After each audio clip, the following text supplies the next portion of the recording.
Good afternoon. For those of you who don't know me, my name is Christian Hudak, and I serve as the Executive Director of the Dunhuang Foundation.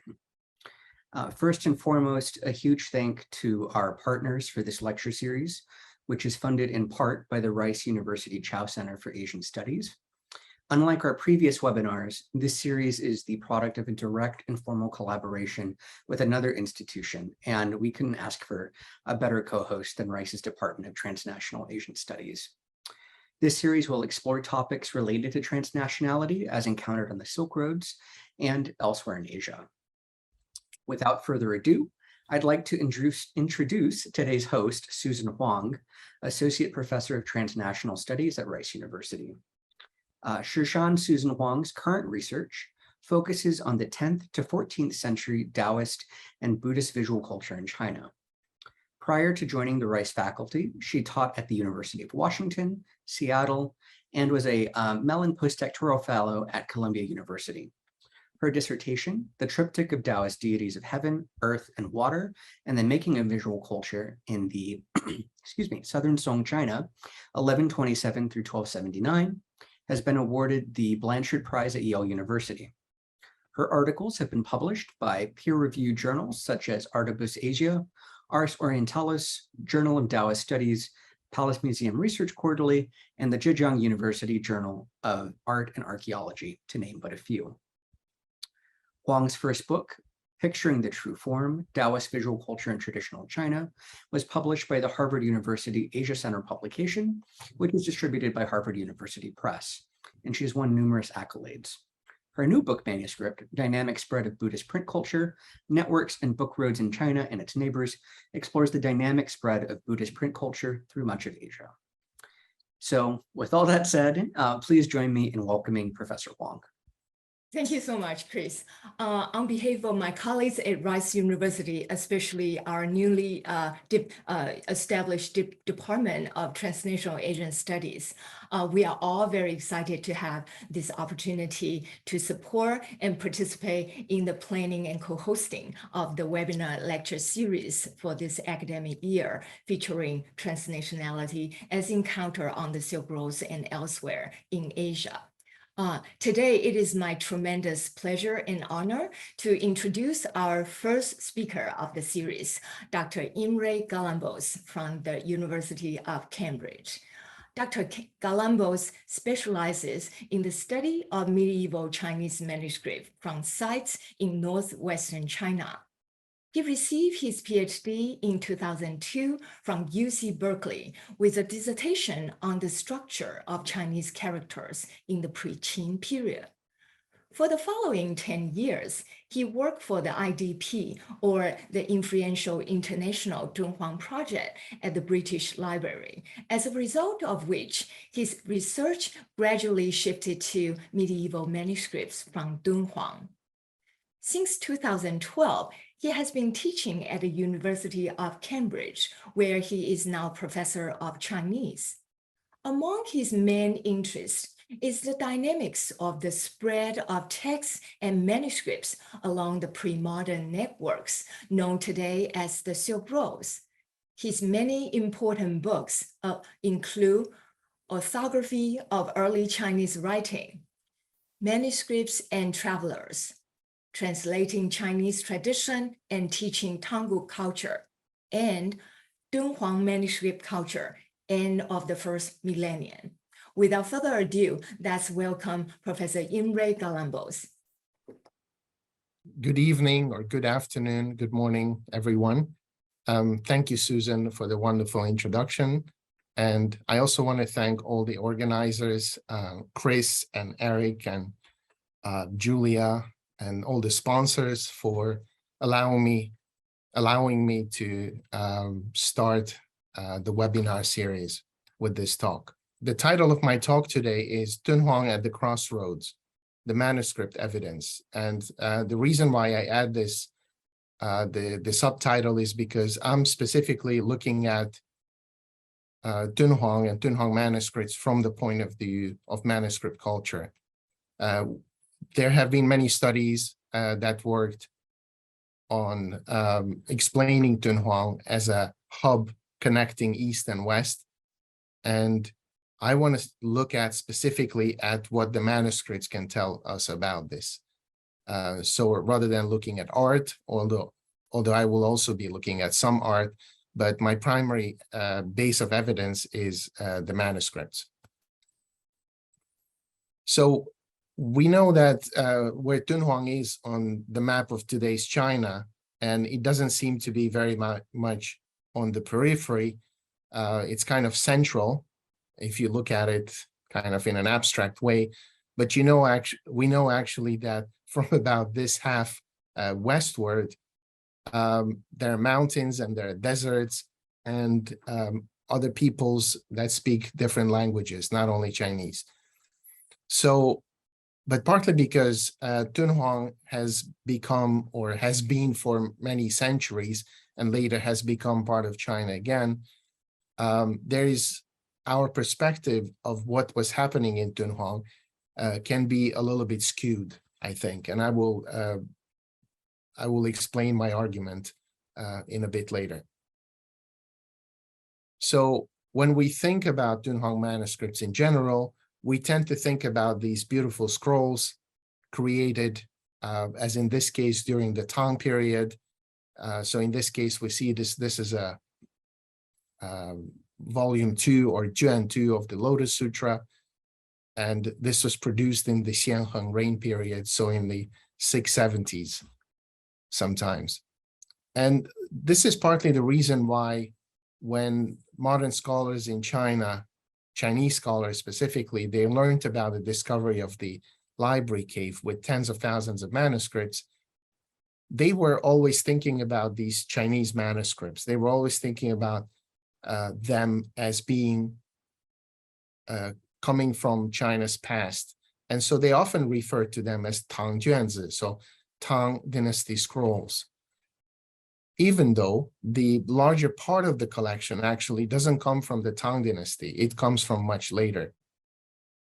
And the reason for that is actually very simple, because the library cave where all the manuscripts were found was sealed around 1006, give or take maybe a couple of years.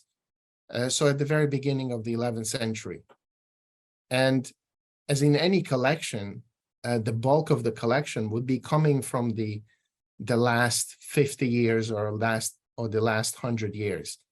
So all the older manuscripts that are part of the collection, they actually have a long history. So they were not just produced, say, in the 5th century, or the 6th century, or 7th century, but then after that initial act of production, they continue to be used by new generations for different purposes.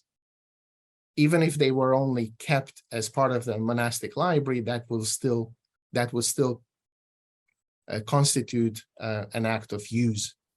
And they were not just passively kept in somebody or maybe a monastery's possession, but there were different ways of engaging with them. And what I'm arguing here today is that Dunhuang,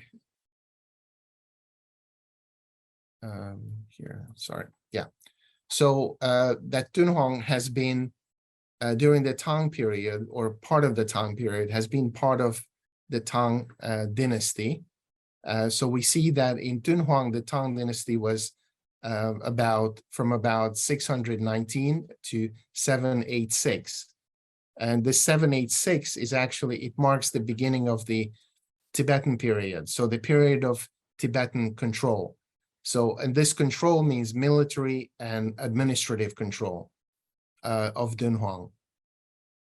And then after a local uprising in 848, we have this period called the Gui Yijun, so return to allegiance circuit. So this is an administrative title that was received from the Tang court in 851. So this period goes from 851 and it actually outlives the Tang quite a bit, and it lasts until probably lasts until about 1036, when the Tanguts, so the expanding Xixia kingdom conquered the Dunhuang region and the entire Gansu region. But that period doesn't really concern us now, because we are looking at the period roughly the 10th century, because as I've said just a second ago, the library cave was sealed around 1006. And my argument here is that we have this Tang period when we have a massive impact of Chinese culture, Chinese written culture. There's Chinese administration in Dunhuang, and as a result of that, Chinese texts are produced on a massive level, but not only administrative texts, but also mostly religious texts, which are connected sometimes with political agendas and sometimes not. But basically, from this period, we have hundreds, maybe even thousands of manuscripts from the Tang period. When the Tibetans move into Dunhuang, then we suddenly have, obviously, this influx of Tibetan culture, Tibetan language, Tibetan manuscripts, Tibetan scribal habits. But the interesting thing is that once the Tibetans leave, this Tibetan influence does not actually diminish by much. So it seems that although the administrative control, the Tibetan administrative control of Dunhuang stops in the mid-9th century, in reality, Tibetan culture remains very much a daily presence in the region. And in addition to this, a few decades later, we start seeing the influx of Uyghur culture, because we have the Xizhou Uyghurs and we have the Ganzhou Uyghurs settling on two sides of Dunhuang, in the east and in the west. So Dunhuang it finds itself in this very multicultural surrounding. So it has quite a few elements influencing it. And influence in this case is not just going one way, of course, because the original culture of, say, the Tang Dynasty Dunhuang is also influencing these other cultures around them. But basically, what happens here is that we begin to see a very multicultural, multilingual culture developing, especially if we look at it from sort of from the point of view of how we imagine the Tang Chinese culture. Another argument that I want to mention here is that when the Tibetans cut Dunhuang off from central China, obviously the ties with central China loosen, and sometimes this period and the following period is described as a period of decline, cultural decline, because ties with the mother culture are severed. But I think it's equally important to understand that by being separate from central China, Dunhuang becomes part of a different cultural continuum, which is just as powerful and just as flourishing as the Tang culture was before that. And I think it's important to appreciate this aspect. So it's not a period of decline, it's a period of difference between what was during the Tang and what became with the Tibetan, what happened with the Tibetan control. And when the Tibetan administration leaves, Dunhuang does not revert back to being like Tang China, like Tang culture. So we cannot say it became Chinese again. So the end of the Tibetan period is not an act of liberation. Like the Chinese population is not rising it's not revolting to shake off the Tibetan yoke and return to what was before. So things have changed, and they're completely different from what was happening in the 8th century during the Tang dynasty. So if we look at this whole argument from the point of view of manuscripts, we can see that even when Stein photographed the manuscripts in 1907, he was showing that there were lots of different kinds of manuscripts. So here we see manuscript bundles, which seem to be Chinese manuscripts, just based on, we can see the top manuscript, which is in Chinese, but also they are mostly scrolls, and some of the scrolls have occasionally have rollers inside of them. And then we also have some Chinese text on them. So in this case, this is the title of the Mahaprajna Paramita Sutra. But then there are other photographs, also photographed by Steiner, that pretty much the same time, where and even the manuscripts are even arranged in the same way, but the top manuscript is in Tibetan. And what we see underneath, we see a number of these smaller scrolls, sometimes in bundles, but then we have these large things at the bottom, for example, which are not scrolls. They, of course, they are rolled up, but they seem to be Poti style, large Tibetan Poti style manuscripts, which are rolled up, rather than being kind of giant scrolls of Chinese manuscripts. So what we quite often forget is that in Dunhuang is not just a place where we found tens of thousands of Chinese manuscripts, but then there are about maybe 30 or 40% of the entire collection is in Tibetan. So it's Tibetan manuscripts. This estimate comes from Imre Galambos, who works on Tibetan manuscripts. And I think this estimate is actually very, very important to understand the nature of the entire collection and the nature of this region where these manuscripts were amassed. And here's an early picture of Stein displaying the types of Chinese manuscripts he found. And the top one, of course, is a sort of a standard scroll, a complete one. It even has the chord from the beginning of the scroll. But then underneath, we have different types of manuscripts. So we have these booklet formats, and some of them are very small. And then we have these printed sheets, which are larger, but they're quite important because they are printed, and there are very, very few items that were printed at this time.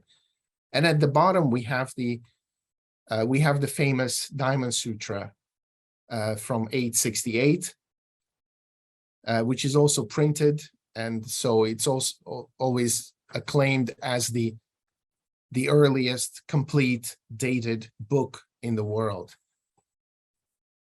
Quite interestingly, it has patches on the back, which we don't have now, and it would, of course, be wonderful to know which manuscript fragments were the patches, but I don't think there are records of that. So here I would talk about strictly from the point of view of the manuscripts, what we can see in the manuscripts about different elements that strike me as distinctly non-Chinese. So first of all, in this period, so roughly around the 10th century, or maybe the late 9th century and then the 10th century, we have a number of new book forms that appear. Before this time, Chinese book culture was dominated by the scroll. For actually quite a long time, starting from about the 3rd century, the scroll was absolutely dominant in Chinese book culture, especially in Buddhist book culture. But at this point, we started having new forms, which were not in use before. And then also from the late 9th century, we have this unorthodox direction of writing, and there are different directions. It's not all of them are the same direction, but they are different, and also different from the dominant way of writing Chinese. And then something that's not strictly a manuscript studies issue, or maybe not codicological issue, but we have changes in naming habits. So it's more like a linguistic or onomastic phenomenon that we can observe in the manuscripts. And then just to show some examples of Chinese being written with the Tibetan script, I think it's a really nice interest and really nice overlap of the two languages and scripts. And I'll talk about this in a second at length, or a little bit more at least. And then there are, of course, multilingual manuscripts, which we will not talk about too much, but just mention as a phenomenon. Okay, so let's look at the new book forms. So one of the new book forms is what has been called a booklet, the booklet form, and recently Professor Jean-Pierre Drège started calling it the codex form. And the reason for that is because the structure of these booklets actually corresponds to the structure of Western codices. So the structure of Western books is pretty much the same as what we see on the picture here. So in this case, we have 4 quires. Quires are these little like notebooks or booklets, individual ones, and then these quires are stringed together and also well, to each other, and also they're holding, the same string is also holding the sheets, the folded sheets in the quires. And so if we open it up, this is the center fold of one of the quires, and we can see how the thread here is holding these sheets together. Of course, the string is broken here, but it's still enough to hold the pieces together.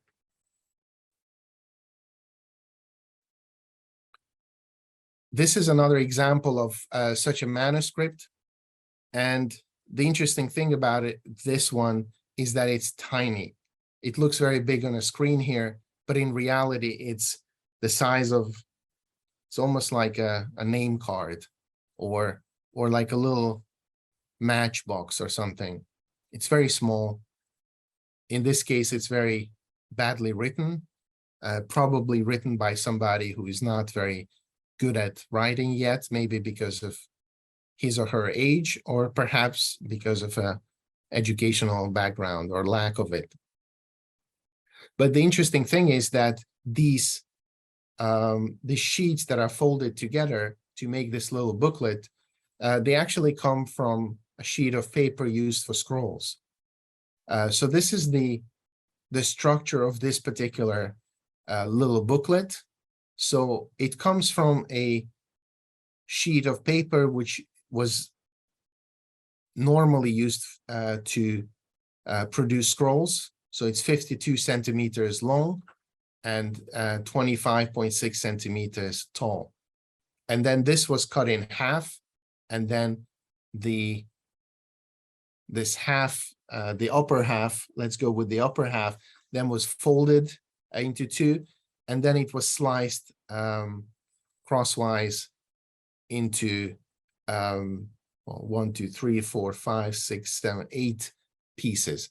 And then these little folded sheets of paper, they were stacked together to produce, in this case, to produce one quire.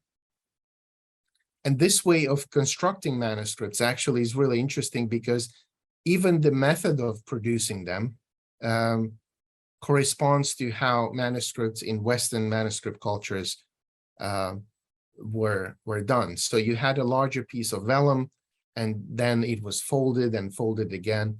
So the same kind of folding structure or folding mechanism, folding process is repeated also with Chinese, with these Chinese booklets from Dunhuang. The other interesting thing about these booklets is that these are the first kind of flat books, books with pages in China. And we know that later we have this, the Xianzhuang Shu, the thread-bound book tradition in the Song dynasty that becomes one of the dominant ways of, one of the dominant bookbinding formats in China. But that comes from somewhere, And I strongly suspect that these booklets, which originally must have come from Western manuscript cultures, are actually the ancestors of those later Sung Dynasty book forms. This is just a hypothesis. I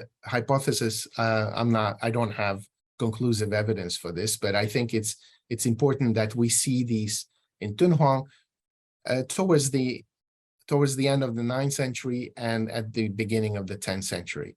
And where these booklets might have come from, for that we need to look at other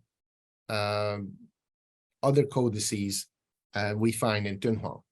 But before we do that, I also wanted to show that there are two kinds of these booklets in Dunhuang. Altogether, there are more than 400 booklets or codices, and the kind that I just showed you earlier, a few slides earlier, is this one, which are sewn together.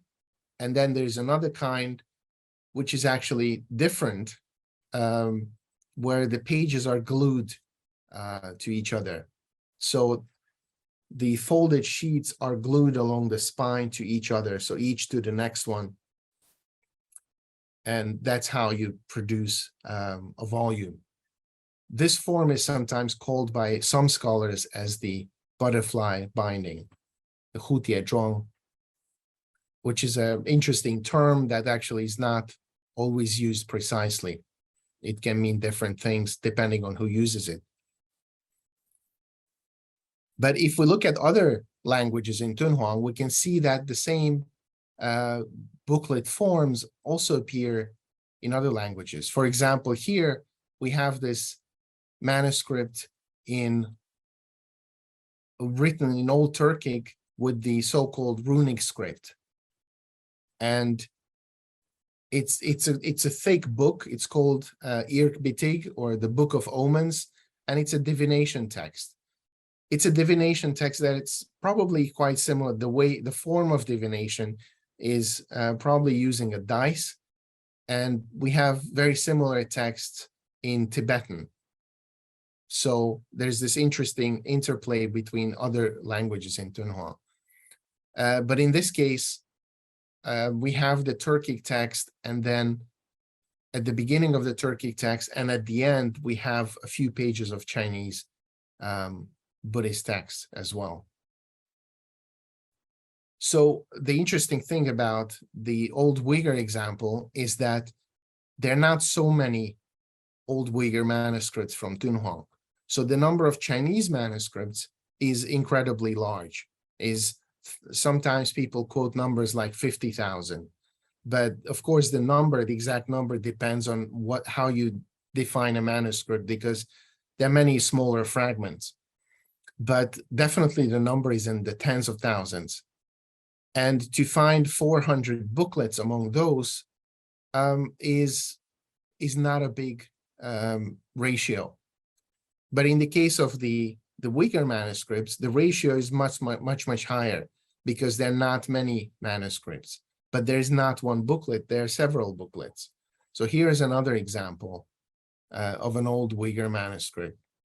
Interestingly here, I think this is a commentary to Buddhist text, and you also have the Chinese equivalent here. It says Shanzai, Shanzai. So probably the Buddha is speaking very well, like good question. And you can see that although heavily conserved now, this manuscript is in the British Library as well, but it seems to be a glued booklet or glued codex, similar to the previous one, which is also a glued codex. And both, well, this is in Old Turkic, this is in Old Uyghur. And then there are some examples in Tibetan. So this again seems like a glued booklet. You can see the traces of the glue, and although the whole thing is coming apart, but nevertheless, this part seems to be glued. And the dimensions are actually quite close to some of the Chinese manuscripts dimension, the dimensions of some of the Chinese codices. So it's quite clear that there is a connection between these. between these booklets, even though they are written in different languages. Here's another example. This is quite a famous manuscript. It has a number of pictures at the end. These are shorter texts about the after death state.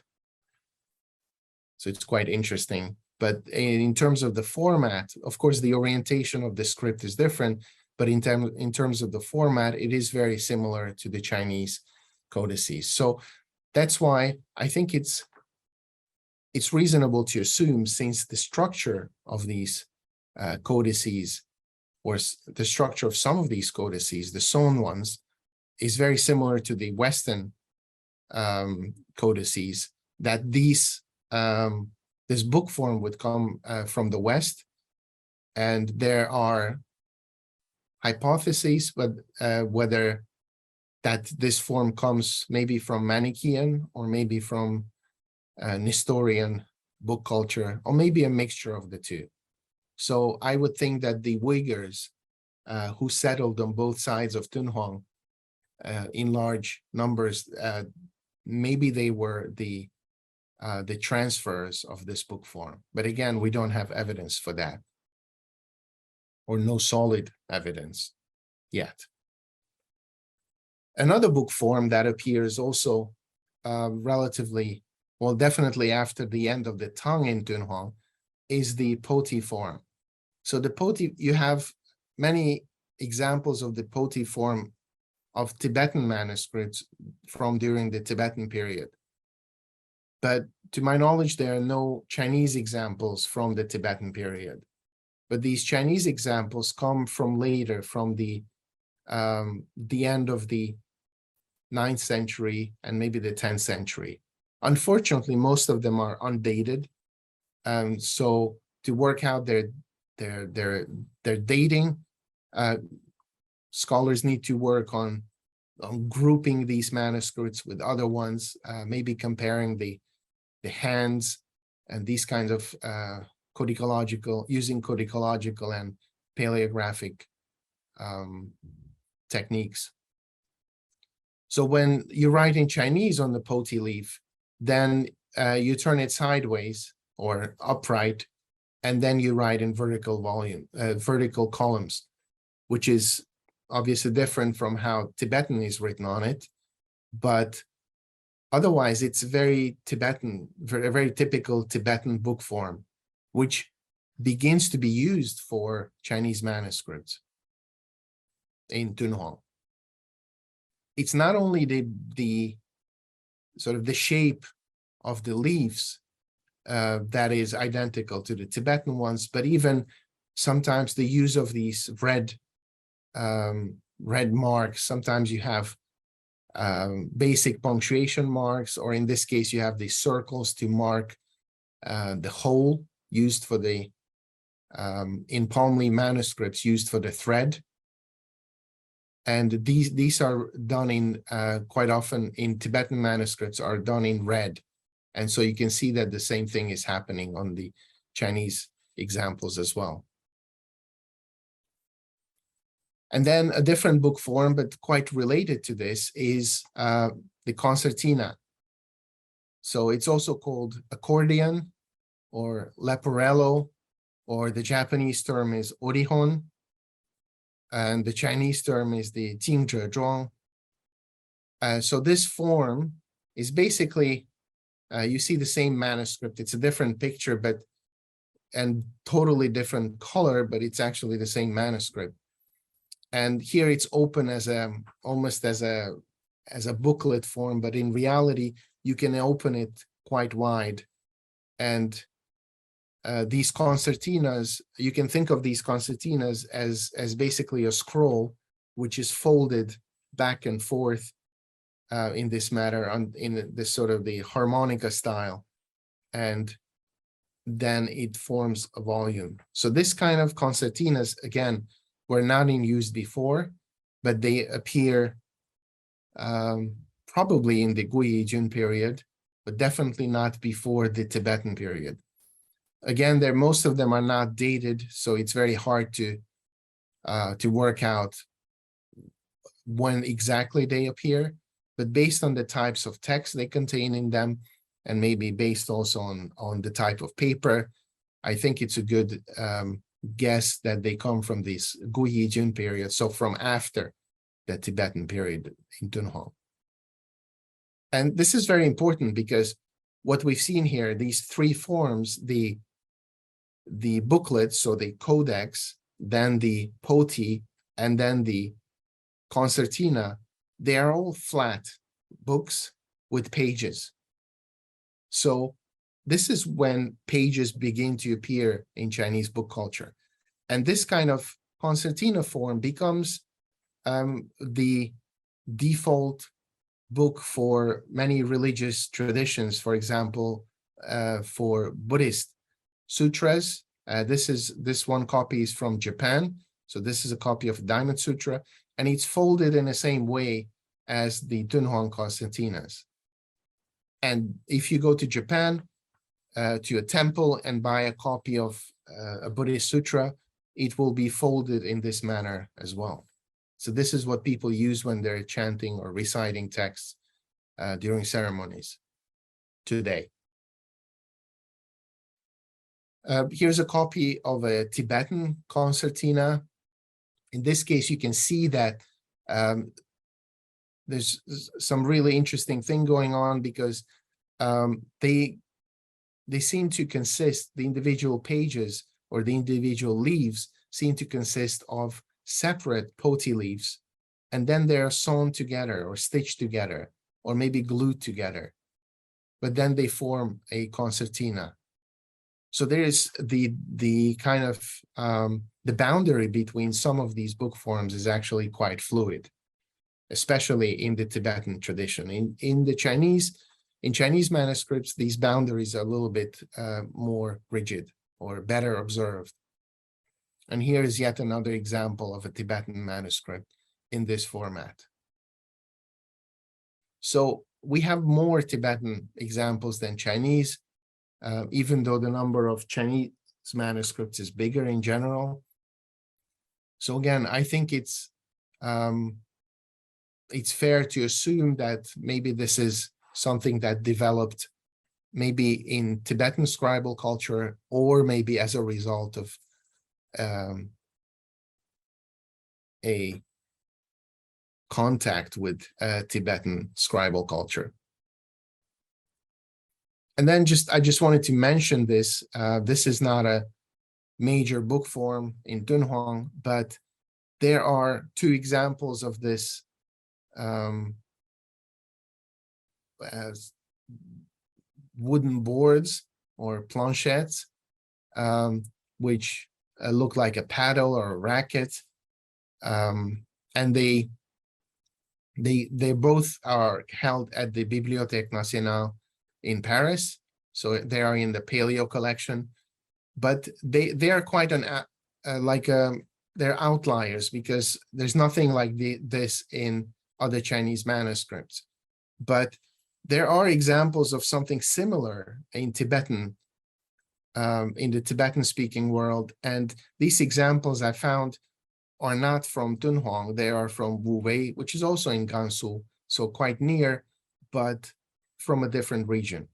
So again, it seems reasonable because there are quite a few examples of Tibetan, well, they're not, I don't know if we would call them manuscripts, but wooden boards. So there are quite a few examples of these Tibetan wooden boards, but there are only two examples in Chinese, and only one of them actually looks anything remotely like the Tibetan ones. The other one is yet another different and very strange form.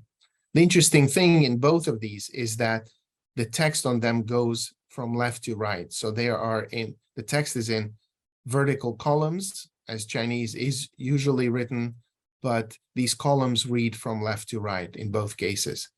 The one on the left is the Heart Sutra, and the one on the right is the Diamond Sutra.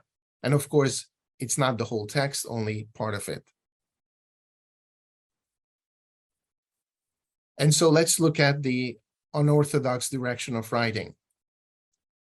And one of the most shocking examples is these Poti leaves written in Chinese, but they are written horizontally from left to right. So they emulate the way Tibetan is written completely, but they are written in Chinese. And today, to us, this way of writing Chinese seems completely normal, but back then, this was something completely not normal, very unusual. And there are only two examples of this. There are several pages in each manuscript, but only two manuscripts.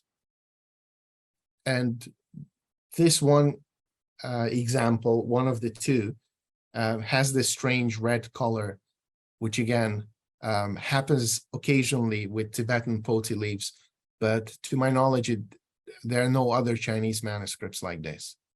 So in this case, we can see that this the interaction is with Tibetan scribal culture. And the reason, we can speculate about the reasons why would somebody want to write a Chinese sutra this way. And maybe because it was somehow related to ritual context, how the text was read from left to right. And if everybody was doing that, say with Tibetan Poti leaves, then maybe for some reason it was also important that whoever was following this with the Chinese text would do the same. But it's a very, very striking example and very unusual. And then this is another very striking example and also unusual. The script is Chinese, and these seem to be phonetic characters writing a different language, probably Tibetan. I haven't seen any studies working on the text, what's like trying to work out what's going on here. Quite interestingly, the text even has these Tibetan punctuation marks, the tags. They are inserted, which is never the case for Chinese manuscripts. So in Chinese, they don't use this kind of punctuation at all, but it's used very commonly in Tibetan manuscripts. And again, the text goes from, or seems to go at least, from left to right and in a horizontal manner. Otherwise, this manuscript is quite famous because it has some Taoist charms further on, and those have been studied quite a bit, but again, to my knowledge, this bit hasn't been studied. And then if we look at this picture, this is a painting on paper, and there are several inscriptions on it. And for example, this inscription is written from left to right. So this is the, you can see that 清信弟子, I can't read it, it's too small, any case. So it goes from left to right, and this is where it finishes. And then the other side, or to the right of it, you have another inscription, and once again, it reads as 3 lines going from left to right, which is very, very unusual. The image seems to show Avalokiteshvara, so Guanyin, and there's this donor figure who is burning incense sitting on a mat.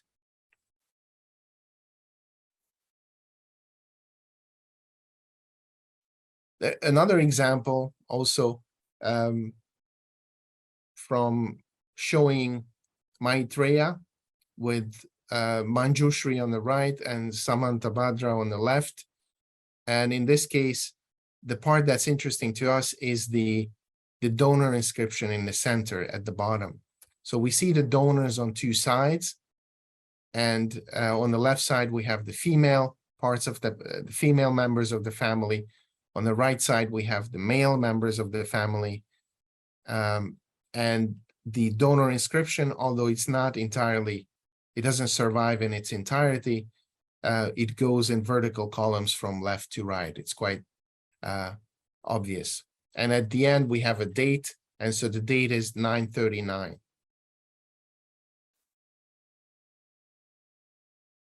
this kind of writing actually is very, in a way, very surprising because it doesn't happen a lot in Chinese culture. There are some examples. Of course, there are examples on bronze inscriptions occasionally. And then after that, there here and there are some examples, but not a lot. But in Dunhuang, we have probably about 100 examples of all coming from the same period of these kinds of texts written most, for example, in the paintings, these donor inscriptions written from left to right. So in this case, we have a large image of Avalokiteshvara, and at the bottom again, we have the donors. Some of them are monastic people, and here the inscription seems to go actually in the sort of correct order, so from left to right. But then you have one of these ladies sitting here, and her name is Miao Zhen, and it says Miao Zhen Yixin Gongyang, and that inscription is written from left to right. And that's actually also very interesting, because what we see is that in most cases, this kind of left to right writing on the paintings always happens with donor inscriptions or with cartouches identifying people. So I think it's somehow related to identity. It's important for them to write this way. Initially, I thought that this was a mistake. Maybe they were also literate in another language, which wrote from left to right or something like that. And because of that influence, they were occasionally writing this way. But the examples are actually quite consistent. And so I don't think this is a mistake at all. This is a intentional way of writing. And it always happens when this group of people, they identify themselves. And similar examples also happen on manuscripts. So in this case, this is the verso of manuscripts S329. And you have these fragmentary texts. At least the one here is fragmentary. The one on the right seems to be complete or almost complete. And these are called association circulars. So they were circulars sent out by the management of these welfare lay associations, usually asking people for a meeting. And so in this case, these two copies, or one of them is fragmentary, these two copies of the circular are written from left to right, the same way we saw the inscriptions, the donor inscriptions in the paintings. Again, it's very hard to see what's going on, what the reason for this is, but there is nevertheless a pattern. So they're not just one or two or a dozen or 2 dozen examples. There are combining with the paintings over 100 examples of these, and they all come from largely from the 10th century and maybe sort of the end of the 9th century. So it's, again, this is something related to what was happening in Dunhuang at the time culturally and linguistically, obviously. And even though these texts are written in Chinese characters, we have to entertain the presence, or at least the influence, of other languages here, I think. And then the next thing I wanted to talk about is changes in naming habits. So in these circulars, for example, you have names, you have lists of names at the end, and these are probably people who were supposed to receive the circular. So the circular, like an email, these are the earliest email lists in a sense. And so the names on this, because of the names, because of the many names we have on these circulars, we actually have a large corpus of personal names from Dunhuang. So there are something like 40,000 names documented from Dunhuang. And many of them come from circulars like this. And what we see is, in a sense, this is something scholars have been aware for a long time. So you have these Sogdian surnames. So the Sogdians were very important, obviously, throughout the Tang Empire and the successor states, but maybe particularly so in the Western territories of it. So you have people with the surnames An, which indicates that their ancestors came from Bukhara, and then Kang with ancestors from Samarkand, and then Shi from Kesh, and then Shi from Chech, which is today's Tashkent, and then Mi from Maimurg, and Cao from Kabudhan. So these are the places that are associated with these surnames, and you see these surnames appearing very, very often in the manuscripts. So this has been well known from before. But the interesting thing is that you also have given names. So not only surnames, but given names, and many of them repeat. So there are thousands, well, I wouldn't say thousands, but hundreds of people called Zai Sheng, and they are written, they appear with different surnames, not only Sogdian surnames, Sogdian style surnames, of course, also with Sogdian style surnames, but not exclusively. So there would be several Zhang Zai Shengs in the corpus, and then Wang Zai Sheng, and then Guo Zai Sheng. So with surnames that are usually considered Chinese. Nevertheless, you have these repeating given names, which is not something very common in, let's say, in central China. So if you look at names, given names used in Chinese novels, for example, from the Tang and Five Dynasties period, the names do not repeat that often. But here you have several of these names that repeat over and over and over. And some of them, for example, this Shide, which would have been pronounced something like Shiptak at the time, it doesn't seem to mean anything. It seems maybe 10 virtues, but you wouldn't necessarily write 10 with this radical, the Renzipang, with the man radical and to the side. So it seems to be actually a transcription of probably a Central Asian or Tibetan or some kind of other name. And it occurs over and over in Dunhuang.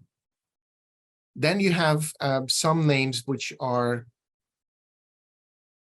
very unusual in a sense that they have a pejorative meaning. So Laza basically means a heap of garbage. This is the old word for what today is known as Lati. And this name occurs again over and over and over. So they're not 10 people named Laza. There are many more, maybe 50 or 60 or 70 people in Dunhuang with this name, with different surnames. Or, for example, Go'ar, so son of a dog. And sometimes the dog is written as a dog, sometimes is written with the grass radical on the top. So the repetition of these names, I think, is very important because it signals that the naming culture is different or starts to shift. And then, for example, you have quite a few of these theophoric names, and for example, they commonly use the suffix nu, which means slave servant. So you have go nu, so servant of a dog, shi nu, or chou nu, ugly servant. And here, although the chou nu we would translate as ugly servant probably, but I think the nu is a suffix like in the other cases. So it's probably the servant of, and the chou probably does not refer to ugliness, but it may refer to a year when the person was born. This is, of course, the other chou, not the simplified chou, but it's possible that it refers to that, the year. And then Fonu, servant of the Buddha, Shennu, servant of God, and Qingnu, servant of purity. So again, these names occur over and over and over. And they are, in a sense, we can find examples of this in Sogdian. So you have the word Bantak or Vandak, which, for example, in Turfan is commonly transliterated as Pantuo and Pantuo. But in Dunhuang, these transliterations do not occur much, or they're quite rare. And instead, you have these suffixes. So they're translated, so to speak. But these don't necessarily have to be of Sogdian origin, because the same kind of structure is also used in Old Uyghur and sometimes even in Sanskrit. But it's some kind of Central Asian or maybe just Western influence that's happening in Dunhuang. And I think these names particularly come from the Gui Yijun period, so from after the Tibetan period. And then writing Chinese using the Tibetan script. So let's look at this. This manuscript, Paleo-Tibetan 1239, has part of the Mahaprajna Paramita Sutra, but on the back, interestingly, it has these several lines of text written in Chinese. They're written with the Tibetan script, but what they record is Chinese. So you can see that it's a phonetic rendering of the Chinese text, and it's the beginning of the 25th chapter of the Lotus Sutra. So the Miao Fa Liang Hua is Piep Fap Liang Hua. So it's phonetically rendering. Of course, it's not following the modern pronunciation, but the Middle Chinese pronunciation. It's very, very intriguing, very interesting. A similar text happening here as well, a similar thing, similar phenomenon on this leaf. And here you have, I'm using Professor Takata's reconstruction and also matching of the Chinese characters. And you see that the Chinese characters are written, or the Chinese text are written not with Chinese characters, but with the Tibetan alphabet. It's fascinating to see these examples. And then, of course, you have the Tibetan long scroll, which has quite a few Chinese texts, all written with the Tibetan script. And finally, just a few examples, because I'm conscious of the time. There are multilingual manuscripts, and what I'm showing here, of course, is only multilingual manuscripts with Tibetan, so Chinese and Tibetan, but this happens also with other languages, with Khotanese and Sanskrit and Old Uyghur, but Tibetan is one of the common ones. So here we have a glossary. The Chinese text glosses the Tibetan or translates it. And as you can see, the text goes horizontally. The Chinese reads horizontally from left to right.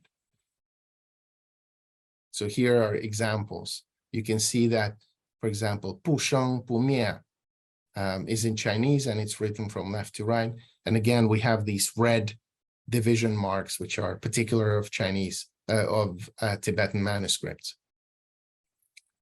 And here's a fascinating example that is a Chinese copy of the Qianziwen, so the 1,000-character text, and it has Tibetan sound glosses to the side of it. But quite interestingly, these sound glosses are sideways, so you have to turn the manuscript 90 degrees counterclockwise to be able to read the Tibetan text continuously. And that also means actually that you can read it continuously. So you don't have to follow the Chinese characters, you can just read the text continuously in Tibetan when you're reciting the text, for example. It's a fascinating interplay of languages and scripts. There are some other examples. For example, there's a copy of just one page of the Lotus Sutra, also the 25th chapter of the Lotus Sutra, and there are Tibetan sound glosses to the side, but they are not turned sideways. So they are oriented the same way as the Chinese. And the result of that is that you cannot just continuously read the Tibetan. You have to go character by character. So in a way, you're following the Chinese. So that different layout signals that maybe there was a different kind of application for these manuscripts.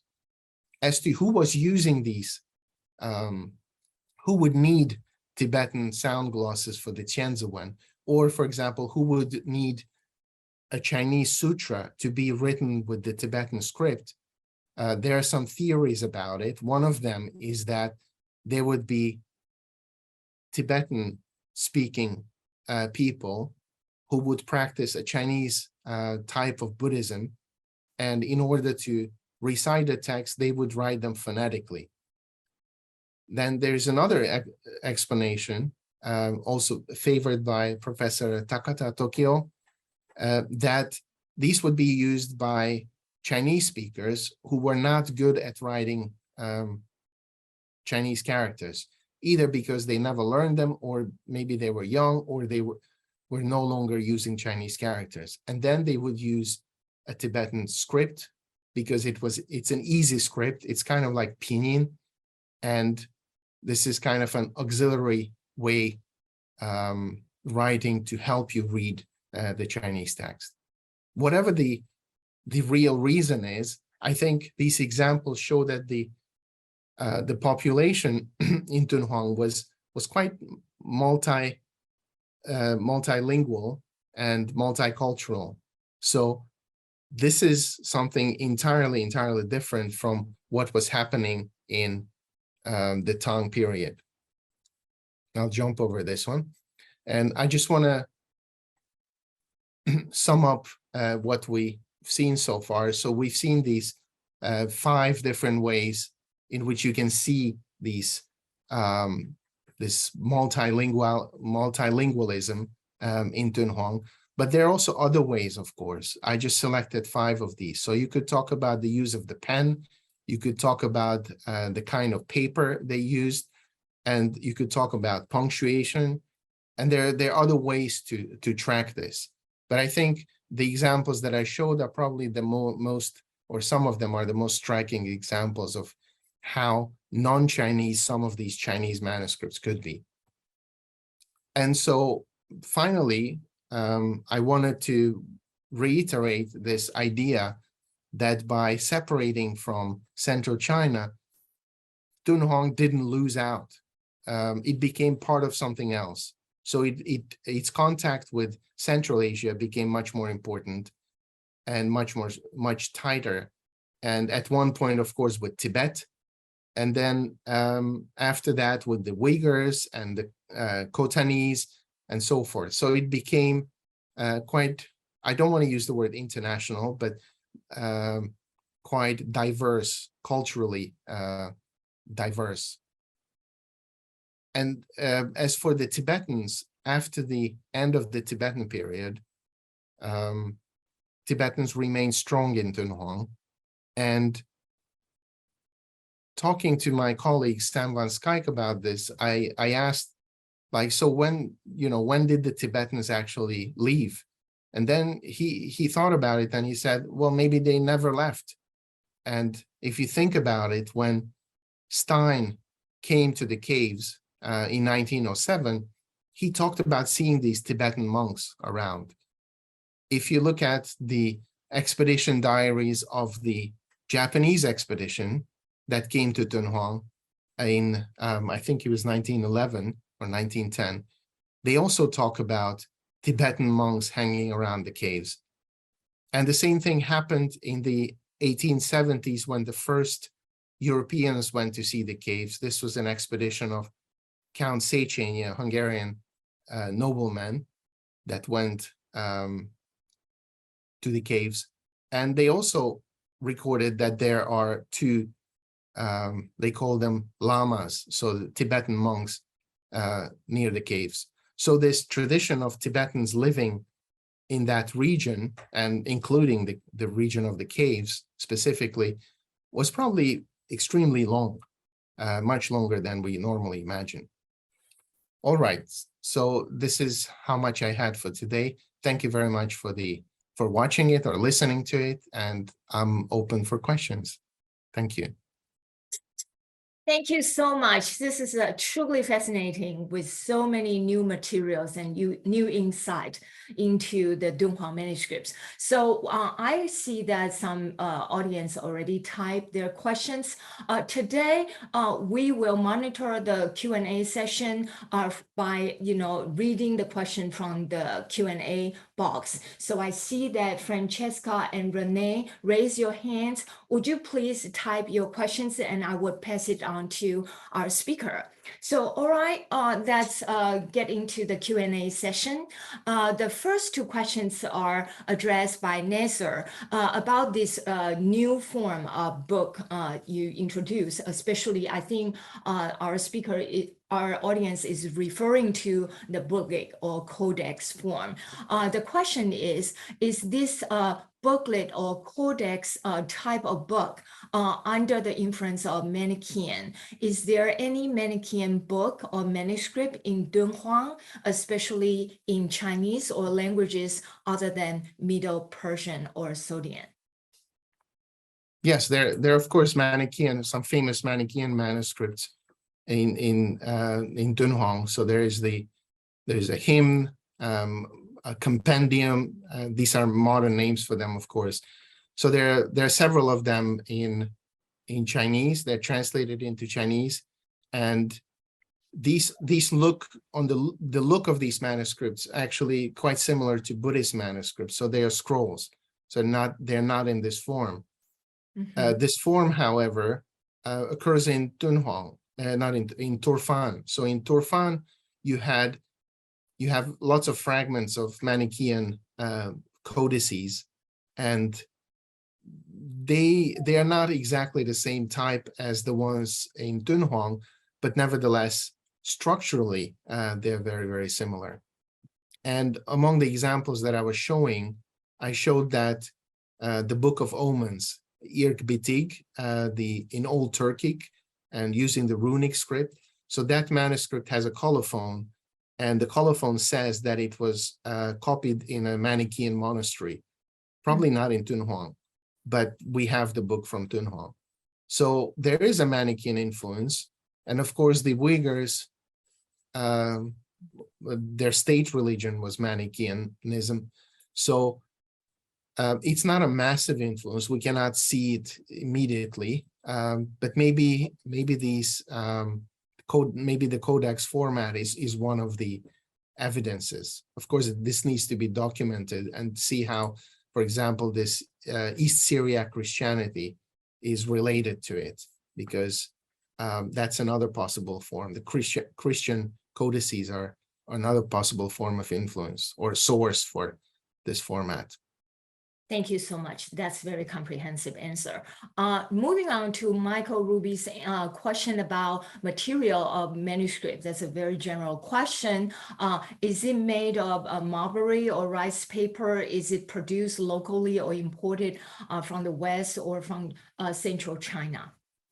Okay, so the manuscripts are made of not rice paper. So I think mulberry happens, but also rami. Some manuscripts are made of rugs, so recycled. It's quite, they're quite varied, and they are, as far as we know, they're produced locally. There are some manuscripts where the paper was brought in from Tibet, and those are the ones with Tibetan writing Tibetan sutras. So there was a scriptorium copying Tibetan sutras for the sake of the empire or for the emperor. And some of those manuscripts, or at least the paper for some of those manuscripts, I think came from central Tibet. There are some examples of manuscripts coming from central China, not a lot, but some examples. And in that case, it's not the paper that was imported, but it was complete manuscripts that came. Oh. So to produce all these tens of thousands of manuscripts, I think the paper was mostly local. Okay. All right. Now let's move on to Martin Hagedra, the director of East Asian Library at Princeton. This is an expert's question. He's very curious about the Stan manuscript 5451 and the glue pages example, and say that this is great example. Is it not exactly like the Japanese Decho form, which you say some call 蝴蝶? He saw you once say you couldn't find any of these kind of format of books. Okay. in Dunhuang. Yeah, so this is in reference to a Twitter conversation last week probably. And actually, these examples are exactly the same.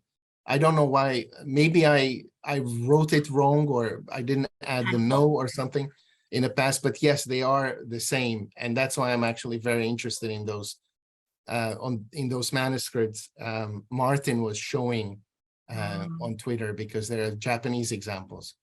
Okay. So, and it's really interesting because these codices, Western type thread like song codices, also occur in Japan, but they don't occur in central China. And in Japan, until quite recently, people thought that they were a Japanese invention, until some scholars noticed, but in Dunhuang, they have the exact same type. So it's quite interesting. I think it's fascinating that we have something, because I haven't seen the glued ones elsewhere, and that's why I'm very interested in the manuscripts Martin was talking about last week on Twitter. I see. Great. Okay. Now let's move on to Professor Nanqiu Qian, is our Chinese literature professor at Rice. She's very fascinated with this naming thing, and actually me too. So she was asking about if there is any other evidence, what else evidence to show the humble and even ugly given names used in Chinese origins. And she's a Liu Chao specialist. So she was thinking about Shih-shan Susan example. She said that there she could find quite a few popular names, gentry, even for gentry families, to name their male children this way to make sure they would grow up smoothly. And this tradition continues until modern times, justified with the belief that this way the son would not attract the attention of the king of hell, and is used in children's nickname. Xiaoming. And I want to add my question, because I think that in Khitan Buddhist names, the ruling class, they also name a lot of people Nu, and this is not only male. So okay, very good. Yeah, this is a wonderful question. And I think when I was showing these names, I was not referring, talking about the foreign origin. I was not referring to these ugly or humble names. I was mostly talking about like theophoric names, for example, with the Nu at the end. Right. These ugly and humble names, yes, I'm aware that they're also used in China, this Xiaoming tradition. What's interesting about them in Dunhuang is that they're also used for women. So you have, on the paintings, you have pictures of girls, and they would have a name like Chou Nu or something like that. And and the other thing is that these names are also used in contracts. So it's definitely, we know for sure that these were not children, at least in most cases, they were not children. So it's interesting that they continued using these names. But I agree. So this tradition doesn't mean that that it's not a foreign tradition, so to speak. But the Nu at the end, I think, is, as Susan was also saying, it's used by the Khitans, who were, well, they were non-Chinese. Yeah. Right. All right. Francesca just want to say it's fascinating, like all of us. And so let's move on to Ken Brashear. This audience said that regarding the columnar writing in two different directions on the same document, the question is the left to right usually on the left and the right to left usually on the right, so that they draw the attention to the center. And the example is like the hail scroll sets of 10 flanking a coffin. I'm not sure what this is referred Yeah, to. so in most cases, it's not the case. So there are occasional examples where you have this directionality on a painting, or, well, mostly on a painting, not so much on manuscripts, where you have a central axis and the text goes towards the outside on both sides, towards the both directions. So that happens, but in most cases, it's not. So it just goes from left to right, regardless of where it appears. For example, these donor inscriptions all occur in the center of the painting at the bottom, and they're, for the most part, they're written like that. And then the unrelated question of the Diamond Sutra. Right, you saw that. Yeah, is it possibly a fan, part of a fan? It is called a fan-like object by Japanese scholars who first noticed this object, but I don't think it's a fan, because especially the thin one is it's tiny. It wouldn't work as a fan. The bigger one wouldn't work as a fan either, because it's quite heavy. So it's not that small. It's almost as big as a ping pong racket. Maybe not as wide. So if you wanted to do a fan, then that would have to be something lighter, I would think. Okay, moving on is Eric Huntington, our own Rice professor on Buddhism and South Asian study, Himalayan Buddhist art, and religion. So he's curious about the text and image and how, so the orientation of writing on the pages, and you mentioned images briefly. So he's wondering if you can say more about how images are integrated along text and placed in manuscript more generally. Are there any unexpected relationship between the contents of the text and the subject or placement of the images? Well, it's a very complicated question. It's a great question, but it probably needs a very long answer. But yeah, basically the ones on the paintings where you have this kind of writing, this kind of writing always occurs in a cartouche inside. And as I said, these donor inscriptions are central. They're at the center, but at the bottom. So if you think about an axis, then the axis would cut them in half. And then on the two sides, you have the male and the female members of the family, sometimes extended family. And their writings are usually just a single column, so you don't know in which direction they go. There's one example, at least, that I showed, which of Miao Zhen's example, which went in also from left to right. On the manuscripts, there occasionally you find something like, I'm thinking of one manuscript where you have the Marichi Sutra in a codex form, and at the end you have a picture of the donor, quite well drawn or painted picture of the donor facing the sutra, so facing to the right. And then he has a little colophon next to him, which also goes from left to right. So you could argue that the direction of the colophon in that case is because that's the way he's looking. But actually that direction is consistent with many other examples where you don't have this person looking in any direction. You don't necessarily have an image there. I was thinking about the Lotus Sutra. There is a kind of unexpected one manuscript that shows what is supposed to look like a frontispiece at the very end. So that's kind of something unexpected. Anyway, Yeah. All right, let's move on to Ray Liu's question. In one of the slides, the library cave at Dunhuang was sealed around 1006. And can you say something about this date? That's a dissertation topic. Yeah, it's an approximate date, and it's worked out on the basis of the latest dated manuscripts from the cave. So it's not my research. I didn't come up with this number. I think it's in Professor Rong Xingjiang's book. He talks about it. And of course, that's why it's very specific, 1006, but then we say 左右, right? So about 1006. So it's specific and not specific, because actually it could be a little bit, you know, it's not a precise date. It's just the best estimate. Right. We have lots of questions, so we will speed up a little bit. Here is Professor Morten Schluter from University of Iowa's question about these different book formats. Do they have different uses?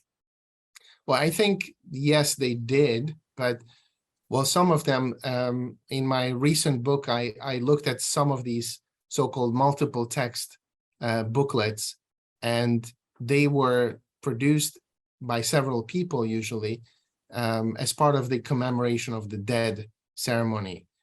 But in quite a few cases, we have evidence that these booklets were used afterwards for something else. So one of the examples that I was talking about, I didn't show an image, was this was a page of the Lotus Sutra in Chinese, and it had Tibetan transcription next to each character, Tibetan sound glosses. And in that case, it's quite obvious that somebody, probably decades after the original booklet was produced, added these Tibetan sound glosses for a completely different reason, right? So this was kind of like an exercise that's not related to the commemoration of the dead of a family that probably this person doesn't even know. So these kind of examples show that once the manuscript was produced, then it could have been used for other purposes by other people. All right. Right. So the next question by Joshua: do you see the same changes in direction of writing in inscriptions surviving on wall paintings at Mogao? Yes. Yes, you also see the same. I haven't studied them because it's a bit harder to get good images of, or comprehensive and good images of the wall paintings. At least for me, it's been harder, but I've seen lots of examples where you see this direction of writing as well. Okay. So I think it can be used to date manuscripts, definitely, and paintings. I'm not sure how that would work with the wall paintings. I see. All right. I'm sorry, I skipped a question by Sonan regarding the Poti form of Chinese. In addition to this Tibetan and Sanskrit association, do you think it could be influenced by any other ethnic groups? Well, in 9th century Dunhuang, I think it must be a Tibetan influence. Although this Poti form has been used in the whole Tarim region for many other kinds of manuscripts, for example, Tocharian manuscripts earlier. They do not appear in Dunhuang until quite late, and this is the time when the Tibetans come in. So I think it must be a Tibetan influence there. Okay. Now moving on to Yong Ho's question, if there is any historical chronological change with regard to the book forms. Scroll was more popular, Poti was at another, and then yet another form emerges. What is your view on their chronology? Yeah, so the chronology is very simple. Basically, we have the scrolls, and then we suddenly have all these other forms once Dunhuang is no longer part of the town. So there's this very big momentous change in book culture that we can see. Other than that, in terms of popularity, it's still the scroll form that is the dominant form. So all these other forms, even though they're very striking and very interesting, they're actually minimal in number. So their ratio is like 0.1%. But they're very visible, of course, but they're not dominant, and they're not popular. All right. Thank you. Let's move on to Samira Muller's question about Nu, the naming. This is more like a comment that she was talking about a Han Dynasty manuscript that has a traveler's name called Gu Si Nu. And do you think this could be a theophoric name as well? Or could some of the names you mentioned have been transcriptions? Yeah, it could be both at the same time. I think it doesn't have to be exclusive. So, sometimes the same suffix might be pronounced something vaguely similar in another language. So it doesn't have to be exclusive, these things. What's interesting about the Dunhuang case is that you suddenly have hundreds or maybe over 1,000 or 2,000 of these names appearing. And I'm aware that there are other examples before that, but it's quite striking that they would be in such numbers in this period. All right. Next I want to ask another question and I will entertain that. So is there any information on the type of ink, brush, or etc. Used to create these kind of manuscripts? Yes, there is. I don't know much about the ink. I remember there were several people working on the ink. Specifically, I don't recall the results of that research, but the brush and kalam is a very well documented thing that from about when the Tibetan period starts, scribes in Dunhuang, they switch to the pen, so to the kalam, and they don't use the brush. And then this continues after the end of the Tibetan period as well. So this is not obviously not a clear-cut thing, meaning that even during the Tibetan period and after the Tibetan period, some people would use the brush, but it's definitely true that the use of the kalam is very pronounced, and it's suddenly appears. And again, it's very clear where it comes from. It comes from Tibetan culture. All right. The last question, I'm not so sure. It's from Elena Patatova. Could they be a prep for woodcuts? I'm guessing this is in the context of the fan shape. Yeah. Yeah, probably not. I think it's some kind of, you need to rotate it, maybe kind of like drums, these sutra drums or something like that. Because for a woodcut, it wouldn't solve our problem actually, because then if you had the same thing as a woodcut, then what? Then what is it? The same question still remains. Okay. Great, very enthusiastic audience. Thank you so much. And thank you, Imre Galambos, again. You are such a star. I would like to turn our floor to our organizer, Julie Grimes. So she will have some announcement of our future exciting programs. Thank you. Thank you. Thank you. Thanks, everyone. Thank you so much, Imre and Susan. Imre, we cannot thank you enough for your presentation today, and especially all the connections you teased out between the manuscripts in the library cave at Dunhuang and the cultural and linguistic complexities of the surrounding region. That was fascinating. So thank you for that. Thank you. And Susan, I'd like to thank you and your colleagues at Rice, Eric Huntington, for organizing this series. We cannot thank you enough for that. So big congrats, big thank yous to everyone. To our viewers, you once again have our sincere gratitude for joining us, especially midday or evening, depending on where you're joining from. Some people, I believe it's late at night as well. We greatly appreciate you and your support. Our webinar series will continue on October 27th. That's October 27th, everyone, with a presentation by Professor Megan Bryson. She is Associate Professor and Associate Head of Religious Studies at the University of Tennessee, Knoxville. Her topic will be Material Networks, Buddhist Ritual Daggers on Medieval Silk Roads. So again, that will be Thursday, October 27th. So please stay tuned for further information from us. And we look forward very much to seeing you then. From all of us at Rice University, Cambridge University, and the Dunhuang Foundation, we would like to wish you all a very pleasant afternoon and or evening. Thank you, everyone. Goodbye. Thank you so much. Bye. Thank you.